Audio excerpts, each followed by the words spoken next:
என்ன சொல்கிறது, உங்களுக்கு எல்லாமே அந்த இதெல்லாம் தெரியும்.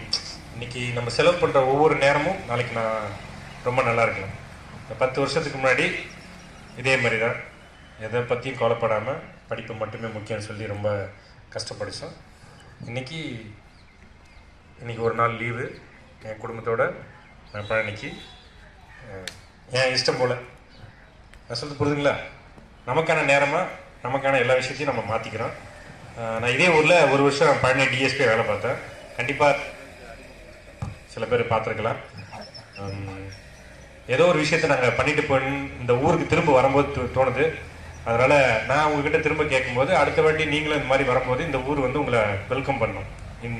எதுலன்னா, என்னால் இவ்வளோ பேர் மாறி இருக்காங்க, நான் இவ்வளோ பேருக்கு பண்ணியிருக்கேன், முதல்ல நான் ஃபஸ்ட்டு மாறி இருக்கேன் அப்படின்றது. இந்த இன்ஸ்டியூட் வந்து எனக்கு எப்படி தெரியும்னா, நான் படிக்கும்போது சென்னையில் படிக்கும்போது ஆயக்குடி பயிற்சி மரத்தடி பயிற்சி நிலையம்னு சொல்லி இந்த கொஸ்டின் பேப்பர்லாம் வரும், நாங்கள் பார்த்துருக்கேன். அப்புறம் இங்கே எனக்கு முன்னாடி என் கூட பேட்ச்மேட்டாக இருந்த மணிமொழியன் அப்படி சொல்லி ஒருத்தர் இருக்கார்.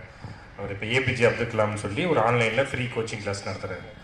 வருஷத்துக்கு எப்படியா இருந்தாலும் குறைஞ்சது 20லேருந்து 25 பேர் குரூப் 1 ஆஃபீஸரை மட்டும் உருவாக்குறாங்க. ஸோ அதெல்லாம் எவ்வளோ பெரிய ஒரு இது தெரியுங்களா, தாக்கம். ஒரு பஸ்ஸு போகாத ஊர், எந்த அடிப்படை வசதிகளும் இல்லாத ஊரில் இருந்து அரசு ஊழியர்னாலும் கிடையாது, பெரிய ஹையர் ஆஃபீஸர் குரூப் 1 ஆஃபீஸரை உருவாக்குறது சாதாரண விஷயம் கிடையாது, ₹1 செலவு இல்லாமல்.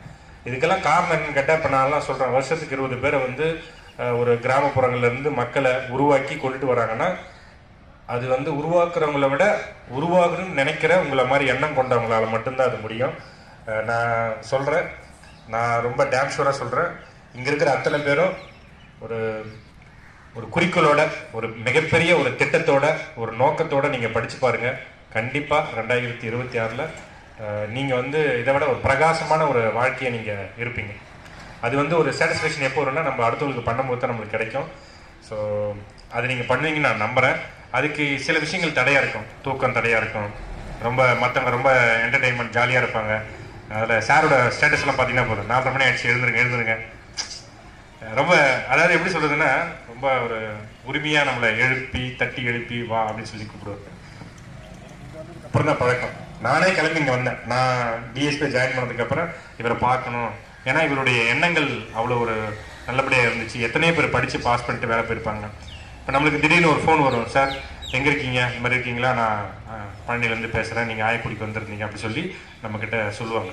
நான் உங்ககிட்ட எல்லார்கிட்டையும் கேட்குறது ஒரே ஒரு விஷயந்தான், உங்களுடைய வெற்றி நிறைவேறும் வரை எந்த ஒரு விஷயத்தையும் ரொம்ப லேசியாக எடுத்துக்காமல் 100% உங்களுடைய எஃபர்ட் கொடுங்க. ஏன்னா வருஷத்துக்கு 20லேருந்து 25 லட்சம் பேர் எக்ஸாம் அட்டன் பண்ணுறாங்க. அதில் வெற்றி